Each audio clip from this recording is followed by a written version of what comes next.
Hey guys, just doing another review on a different pair of Valsetz Micro G that I own, and I am a fan of these boots.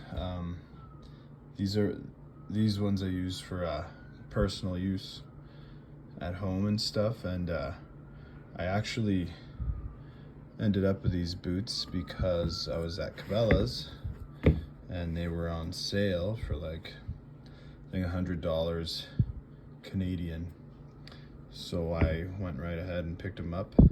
And at the time I didn't even realize that they were the 2E right there.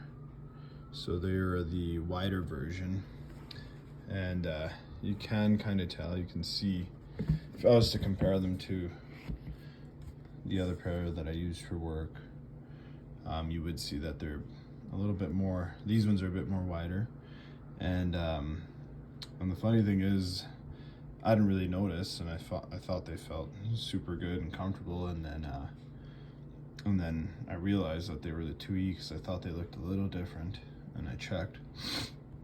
But anyways, that being said, you'd be surprised that if you actually go look how to measure your feet to see if you're wide or not, if you have a wide foot, you can find it online, and you draw your foot out, you trace your foot out on a piece of paper, and I think technically I do fall in the wider section, but I mean, I've never really noticed, and now I kind of notice, because when I go buy new pairs of boots, or when I'm looking around trying on shoes or whatever, I can tell that, you know, normally I wear about a 10.5, but I can tell that there's certain shoes and makes where I need to go up to 11, and that really frees up the room. But then I find that the boot can be a little bit longer for me, so that's where these kind of work nice for me, because it's kind of the right length and also the right width.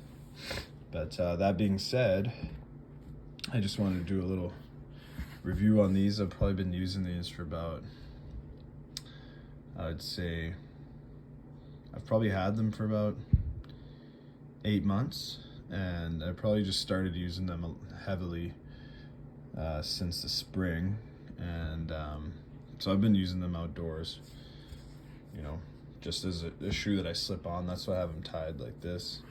So and this isn't the boots' fault. I got a puppy at home that found these boots yesterday and decided to tear them up.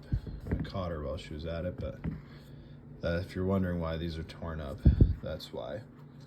And you know, this review is similar to my other one. If you saw it, like, there's really no complaints with these. They've been pretty sturdy, you know, looking around the seams here and the gluing and that. And I don't know how Under Armour was able to make these, like this version of the Valsetz, this generation of them, so much sturdier than the prior ones, the 1.5s and the one before that.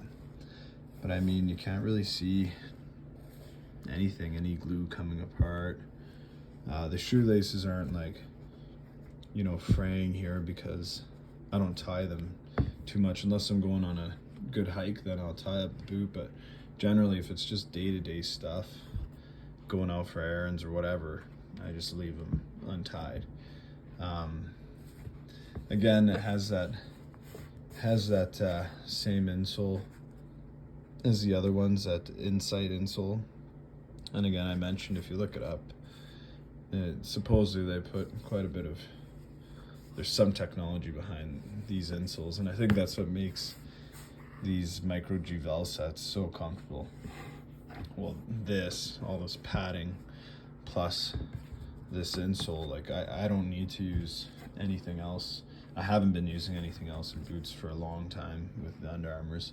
It's kind of why I stick with them in general. And Under Armour, if you're watching this, feel free to, you know, send me a free pair. I'll review them, I'll be honest.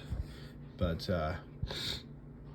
there's the tread of the boot, and it's doing well. You know, I think it'll wear down a bit quicker because I'm not walking on you know, polished concrete or floors or whatever. I'm walking on, you know, actual sidewalks and things like that, you know. I'm outside on, you know, mountainous kind of terrain too, or when I go for walks in the coulee and stuff, or black asphalt paths, river valleys, that kind of thing. So I think that these are getting a little more abuse in that way, the tread. But yeah, it's been good to me. Again, these aren't waterproof, so like these aren't something I'd be using a lot in rainy weather or an actual hike where you're going to be needing to cross a lot of wet stuff. But at the same time, I mean, I guess these could dry quicker than a different boot. And I mean, if you're like me, sometimes I'd like to have a boot like this, like these two, that keep your feet drier in the summer and warmer months, if you need if you want a boot that's more supportive than just wearing your typical sneaker or runner or whatever you wear, trainer. So I find that I can wear something like this and get away with it being keeping my feet a little cooler, like definitely a lot more cooler. So I've actually ordered some of these ones, not the wide version, but the normal version, and 10.5, but with leather, because I want the waterproofing for the winter coming here, and I still want the comfort, you know. So, and for me that's a big deal, because I used to have foot pain, like quite a bit of foot pain in my left foot, and since I've kind of paid attention to what I'm putting on my feet and putting underneath my feet, that's changed. And you know, for me, like, here's an example of something I do when I'm trying on shoes, like even if I'm out at any store or wherever trying them on, I usually will put my foot on it and see how it all lines up, and see how much space I have in front of my toe. And keep in mind, I'm sitting and I haven't been walking lots right now, but the truth is, like, if you start walking lots, your feet can swell up a bit, and once you're standing and putting all your weight down on your foot, obviously your toes and your feet expand. So for me, this is a good way to see how my foot might actually fit inside the boot or the shoe, and I always do want to have some of that space in there, about a thumb or so, probably not more than a thumb, because then it's probably getting too big. And also, I mean, if you're hiking, you're gonna have your foot, you don't want your toes crashing into the front of the toe box. So for me, that's something I do when I'm trying them on. And yeah, I mean, going back to the boot here and looking at, you know, the quality, and sorry about all the dog hair and sock stuff in there, but I got a hairy dog and he sheds quite a bit. But that's, you know, honestly, for wear and tear, hasn't been bad. But again, it's not like I've put a good year down on these boots, or like 2 years or anything like that. It's just, like I said, I've probably been wearing them lots since April, and they're doing pretty good considering. And yeah, like, it's really, these pull grabs or hoops, they're still in good shape. You know, none of the meshing is coming apart.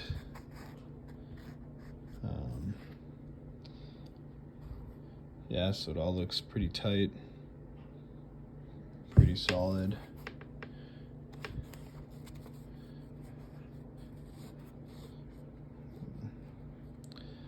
Yeah, thought it was loose here, but not really. So yeah, just going over these boots. They're doing good.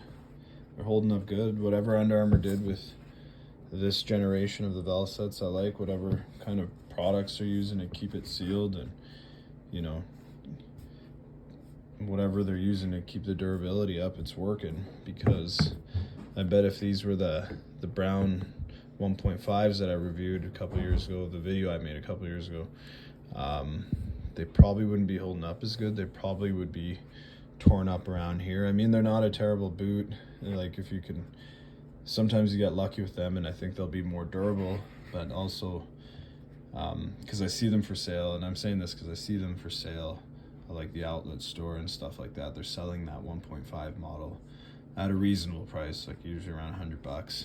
And if you want something comfortable, I think that boot would be just fine in the summer and spring for that. But yeah, anyways, just thought I'd share this review of the mid Valsetz with the 2E wide, and these are 10.5. And for me, they've been good. Good for little day adventures, day hikes, stuff around town, you know, going out for errands with the family or walks, family strolls, that kind of thing, taking the dog outside, all that. I think they're just great for that. And stay posted. I'll probably be doing a review on some Solomon's necks that I bought a while ago, but they've pretty much become my hunting boot, and I'll be doing a review on those. And eventually, when I get those leather ones, those leather Valsetz, I'll do a review on those too, and go from there. And subscribe if you want to stay tuned. Thanks for watching. Bye.